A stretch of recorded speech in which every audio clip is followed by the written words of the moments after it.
Mr. President.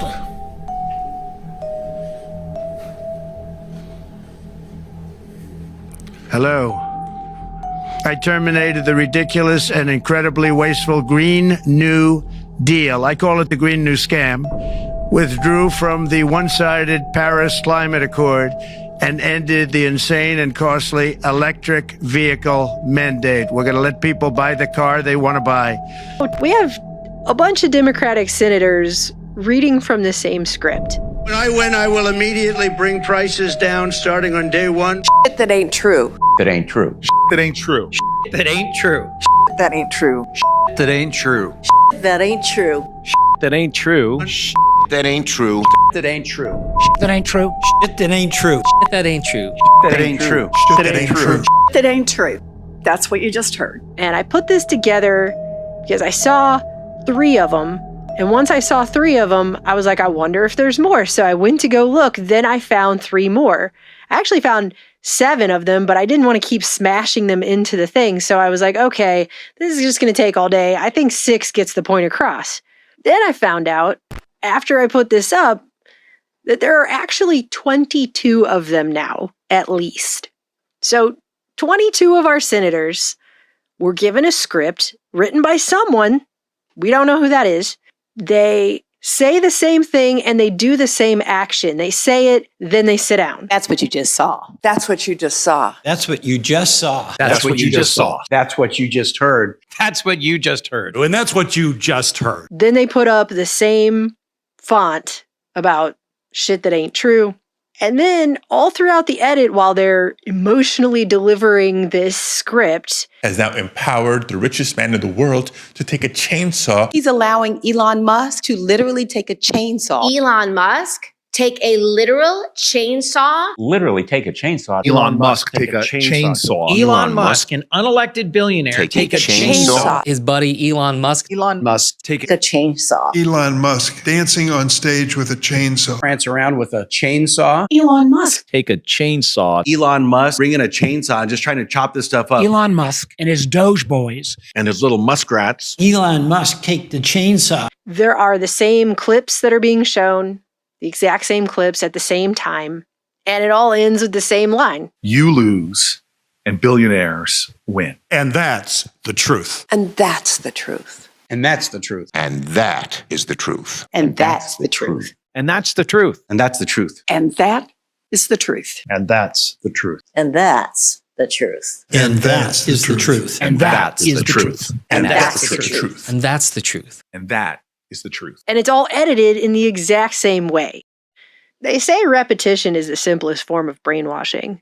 Instead, he's pardoned violent criminals who beat police officers on January 6th. Who attacked our police officers at the Capitol. Pardoning January 6th protesters? January 6th. That's an effing disgrace. So there's one person or one small team of people who are doing this exact same cookie cutout edit of this exact same script that's being delivered in the exact same way by over 20 senators. As a constituent of any of these senators, you have to be thinking like, they obviously think you're an idiot. They're talking to you in a brainwashy, droning way as if they think you have no mind of your own. Prices haven't gone down, they've gone up. Prices are up, not down. Prices haven't gone down. In fact, they're going up. Prices are not down, they're up. Prices are up, not down. Prices are up, not down. As if it doesn't matter if they have no minds of their own. As if it doesn't matter if they can't deliver an individualized commentary on what's going on. As if it just is okay for them all to repeat each other as actors would. And that's the thing. This is like acting. This is exactly like acting. There's a script. There's action involved because they stand up, then they sit down, then they do the whole thing. There's editing involved that has all the same exact clips and everything. I mean, this is exactly what actors do. It's exactly what actors do. They get a script, they read it in front of a camera on cue, they do the actions. I mean, that's how these people are not considered actors and yet politicians is really hilarious at this point. But the point I want to make about this is it speaks to something else that has happened to people's minds. Because this shouldn't be working on anyone. 4 News produces. But we are concerned about the trouble and treatment of irresponsible, one-sided news stories plaguing our country. The sharing of biased and false news has become all too common on social media. More alarming, some media outlets publish these same fake stories without checking facts first. The sharing of biased and False news has become all too common on social media. More alarming, some media outlets publish these stories simply aren't true without checking facts first. Unfortunately, some members of the media use their platforms to push their own personal bias and agenda to control exactly what people think. And this is extremely dangerous to our democracy. This is extremely dangerous to our democracy. This is extremely dangerous to our democracy. Think of what happened in Boston when we were looking for a pressure cooker and two teenagers, and then they took over the whole city and shut it down. And to me, that looked a whole lot like martial law. Yeah. Oh, God, I can't believe. See, this is why I didn't want to give this talk, because I knew that we'd have this conversation. And now it's on the record. All right, let me take a step back. We have to deal with it. Let me take a step back and a deep breath, because this is a very painful thing to talk about. So, all over the world, we know, it's well established, the State Department and intelligence agencies engage in theater, and it's what they do, it's spycraft, to create spectacles and events that people may not realize are spectacles and events, but that, like the overthrow of Mossadegh in the 50s in Iran. They'll funnel money to protesters, they'll, fly people in to infiltrate protesters, they'll create fake newspapers, and so on. So we know that this happens in countries around the world. I believe that a law has been passed in the United States. I think it's part of the Defense Authorization Act. I need to confirm this. That, now makes it legal to propagandize American citizens. Do we know about that? Yeah, it's true. It's Richard Stengel. You know who that is? Yes, he's the the first head of the Global Engagement Center. I want the American people to hear from him for 30 seconds. Basically, every country creates their own narrative story. And my old job at the State Department was what people used to joke as the chief propagandist job. We haven't talked about propaganda. Propaganda, I'm not against propaganda. Every country does it, and they have to do it to their own population. Every country does it. Every country does propaganda, and they have to do it to their own people. Especially since COVID. This very repetitious, brainwashy messaging that has occurred. Times like these, during these difficult times, in these troubled times, challenging times, trying times, in these times of uncertainty. And it isn't just corporations. Famous people. Lots of famous people. Lots and lots of flabbergasted. Famous people. Famous people. Now it's just getting to new unseen levels of creepy.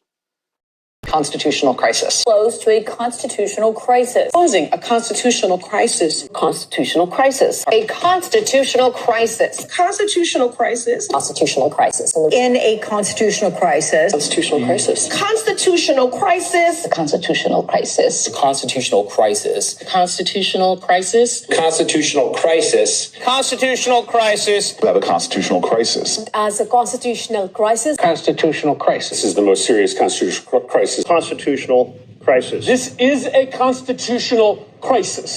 All of these steps are pivotal to helping the Arab region build back better. Work on what we say, building back better.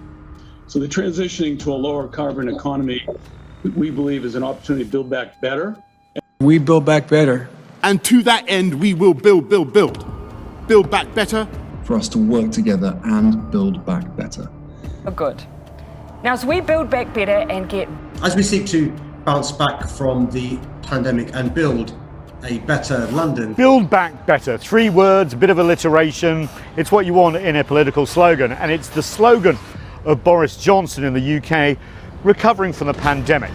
He's also using it for the G7. But it was also one of the big election slogans of Joe Biden. Build back better. There's a joke between the two leaders about who invented it first. Johnson accuses the American president of stealing it. Now, it's interesting that they're all singing from exactly the same hymn sheet.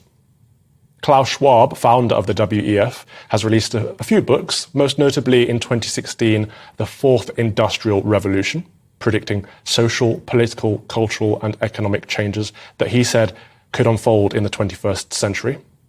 His most recent book is titled COVID-19, The Great Reset, in which he sets out a catalyst for this fourth industrial revolution by taking advantage of the pandemic. Many other elected leaders were empowered to show their true colors. Interesting how they all marched in perfect lockstep while chanting the same slogans. This pandemic has provided an opportunity. Here we are now with an economy in crisis, but with an incredible opportunity. It's certainly a major crisis, but it also offers us a unique opportunity. Unprecedented opportunity to rethink and reset. The great opportunity for reset. Opportunity for us to reset. For a reset. It's almost as if they all attended the same school of thought and studied under the same professor.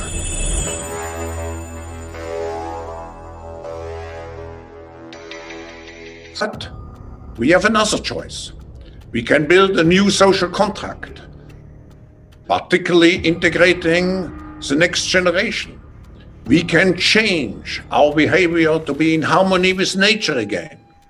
And we can make sure that the technologies of the fourth industrial revolution are best utilized to provide us with better lives.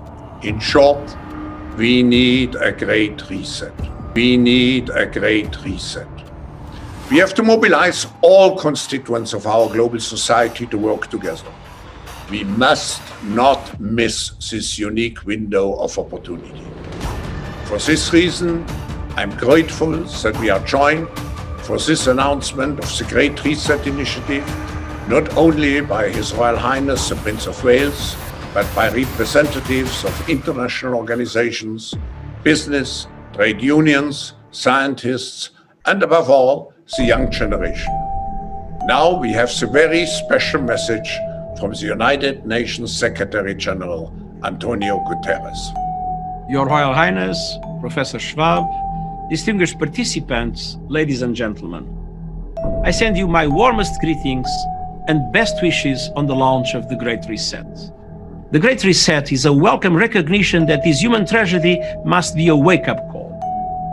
As you rightly say, it is imperative that we reimagine, rebuild, redesign, reinvigorate, and rebalance our world. What is it that would make it so that history would look at this crisis as the great opportunity for reset? We have a unique but rapidly shrinking window of opportunity to learn lessons and reset ourselves on a more sustainable path. It is an opportunity we have never had before and may never have again. So we must use all the levers we have at our disposal, knowing that each and every one of us has a vital role to play. We have to live up to the expectations which we have created, and we will do so. And we will win this fight. I terminated the ridiculous and incredibly wasteful Green New Deal. I call it the Green New Scam. Excellencies, getting back on track requires a surge of financing for the 2030 Agenda and the Paris Agreement. That means that G20 countries need to lead on an SDG stimulus of $500 billion a year. Withdrew from the one-sided Paris Climate Accord and ended the insane and costly electric vehicle mandate. We're going to let people buy the car they want to buy. Excellencies, a future without fossil fuel is certain. A fair and fast transition is not.